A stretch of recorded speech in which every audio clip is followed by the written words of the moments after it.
Hello, welcome back to the Trainland Road. Today we're running some trains. This is episode 12. Don't really know.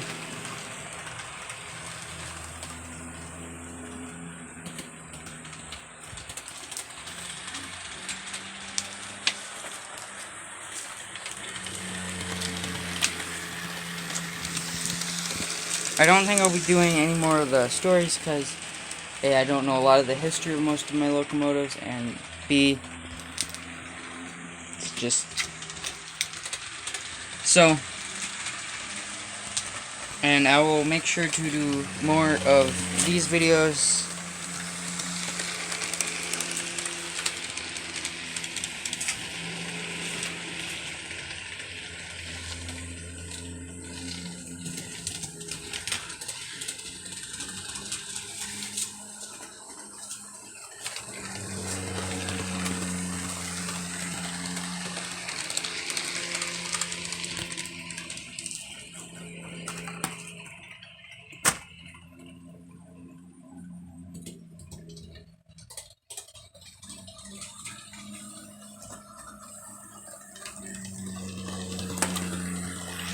So I was just checking to see what radius corners I had as far as the prefab goes.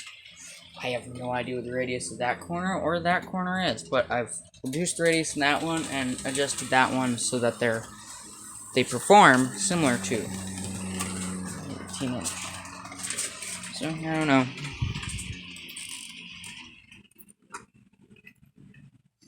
Just says slow it down there. Got a little train here today. It's quite a heavy one, though. The load in the covered hopper here is 4 AA's plus the stock weight, which made it way heavier than it probably needs to be. But I figured, you know what? Give it a shot. I got it open. I technically broke it open. Broke off one of the tabs. It was glued shut at some point. I don't know if that's a stock Bachmann thing or if that was something someone else did in the past because it came apart or something. I don't know. But now it's snapped back together and very heavy. There are 4 AA batteries in there, and I find that AA batteries make a pretty good weight. They fit relatively well into rolling stock. So, you know, the hard part is figuring out how to get them inside of things like covered hoppers. Most boxcars come apart in a similar way, as far as the toy train level ones go. The edges of the shell snap on somewhere. Focus.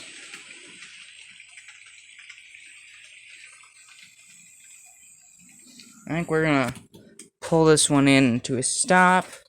And we're gonna switch locos. I think we're gonna do some running of just some nice. Something was in the way there. I don't know what. No, not backwards. We're gonna take this one off because it'll take any and all the juice we give to the track. And you know what? I'm gonna quickly switch shells. Because, you know, I did a bunch of work putting windows and stuff into one. Actually, I put a lot of windows in. And by a lot of work, I mean I cut out squares that covered the windows and glued them in with Mod Podge. Because if I, for any reason at all, wanted to remove them, then I just have to give them a nice bath in some warm water and windows come out. I've used super glue in the past, and that A, fogs the window, and B, that's not coming out without damaging paint and other things. Okay, now we've got a Bachmann Santa Fe FT. And it's probably kind of underweight, but it's got a Ringfield pancake motor. The hated motor. There we go. Going kind of fast. I don't see the light. but it's there somewhere. There it is. I saw it. It's probably cockeyed in there.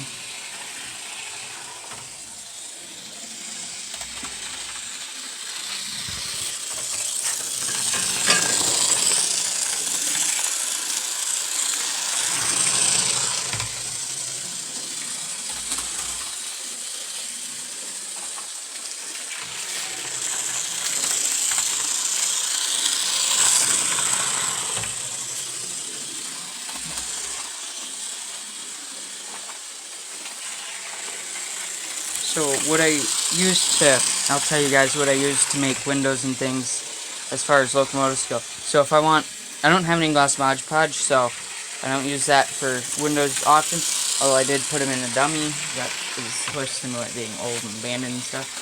So essentially what I do is I get some clear packaging material, like this kind of stuff. Big flat pieces of clear packaging material, cut out little squares or triangles or whatever. The hard part is like here on this. On this one, the windows are a weird shape and there's not much there to glue to, so those have to be special shaped windows there. But otherwise, so like on the portholes on the side of this locomotive that's running right now, it's just a rectangle. And then on the back window, another rectangle. I use my matte Mod Podge, which is pretty glossy. So here, you can kind of see it's kind of smudgy. You can see where it's glossy and not. But as long as I don't give it on the clear plastic itself, can't tell. So this one, I did the entire windows with the, so they're matte, but that helps to prevent you from seeing straight through the whole thing because there is nothing in there.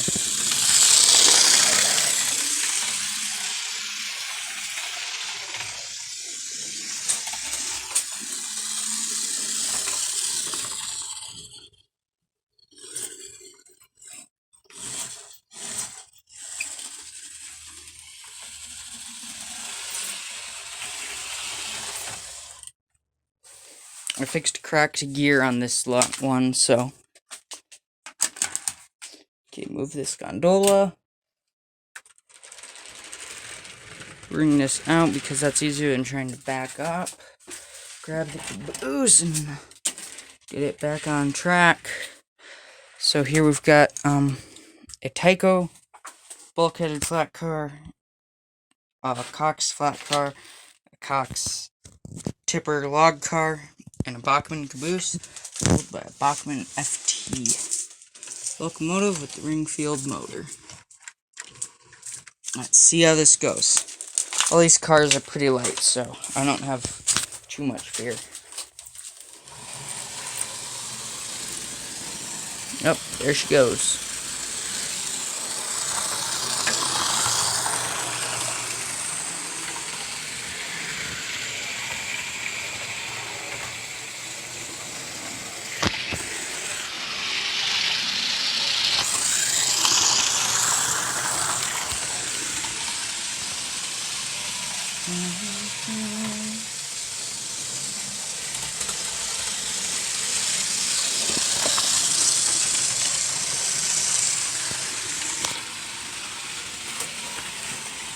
This thing can go so much faster. Here's the current.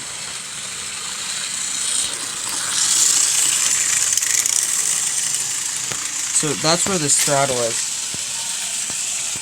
Technically, I think that's reverse. It just can't go any slower than that with this throttle, at least.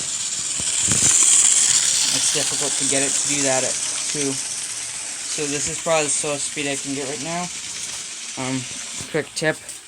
I haven't done this yet, but if you get magnets for slot car motors, you can put those into the Ringfield motor because the armatures are good quality. It's just the magnet they're doo-doo. I haven't invested in that yet, so although beans, I have one working and another one that just needs a brush spring. And I'm probably going to get more because I have lots of parts. So that's a good one for me to get a few of. There's a couple more at my hobby shop.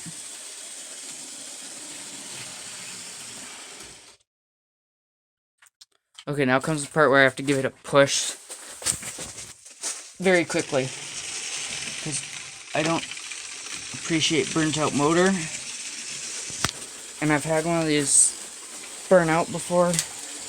I actually think it just started slipping in gear then burnt out, so we got up to speed so it doesn't stall out again. Oh yeah, the light bulb is not lined up in there. I'm watching the light bleed through the front end. You can see it.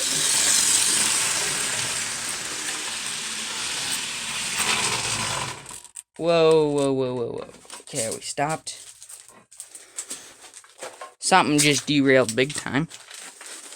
And here we've got the drama part of this. This is entirely unplanned. Okay, not too bad. Oh, that's fuzzy. I'm still really zoomed in. Whoop. There we go. Yeah, I've replaced that forward axle. Yeah, it was the forward axle.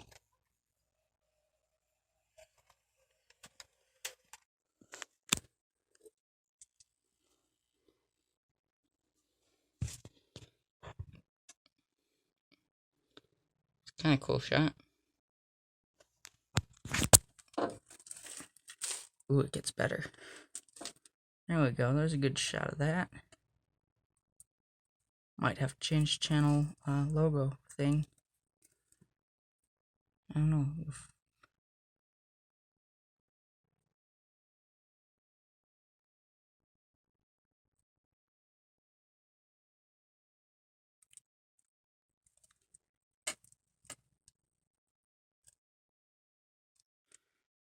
Okie doke. Which shall I run next? No, it's been a while since we ran the C424. Probably related to its catching on that hill there. Doesn't catch on the other side, just on this side. So it can only do small trains. Kinda sad. Let's back this up. This is my small train. Oh boy, you are way out of focus.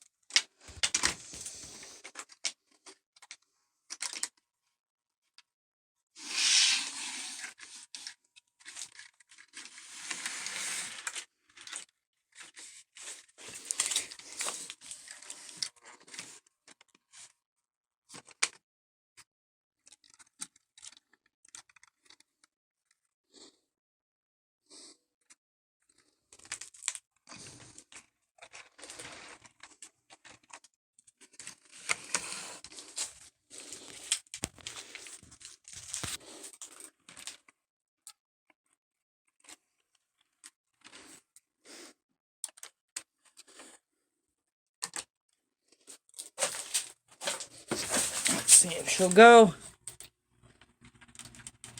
Probably due for another lubrication. I feel like this one burns oil. Not literally. Ooh, that's not a good smell. I don't like that smell. Holy cars is running pretty quiet today. Oh, I know I should run so fast. I've got the throttle set to run that fast. Would I say how long these videos were going to be? 20 minutes? I think that was it.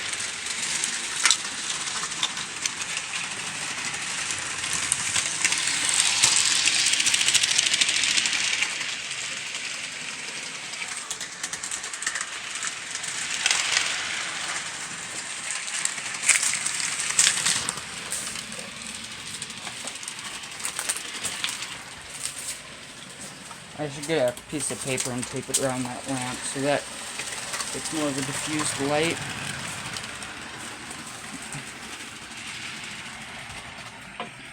Not quite so bright.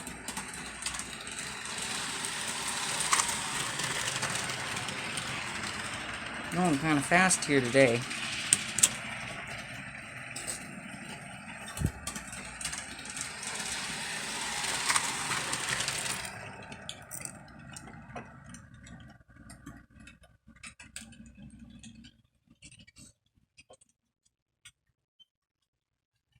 I also went ahead and put some Mod Podge in the windows of that cooling tower, which I'm calling a sawdust thing because there's a cooling tower there, and I also don't have any steam locomotives in operation that would use coal.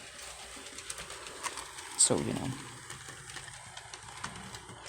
That's why it's by the sawmill. They've got a sawdust burner, but, you know, that's for extra stuff that they can't sell.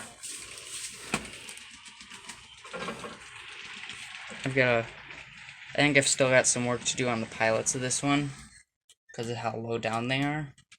I should get an NMR standards gauge and Katie coupler height gauge before I start my transition to knuckle couplers. Really all I need to do is get at least one car up to snuff and then use that as the baseline.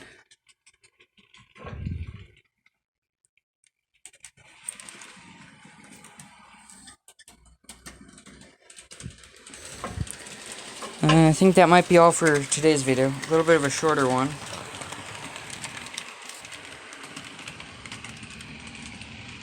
I'll make sure to see you in the next one. Make sure to go down and subscribe if you're not already. And I've noticed that a lot of people aren't watching the whole video, so, you know, watch the whole video, guys.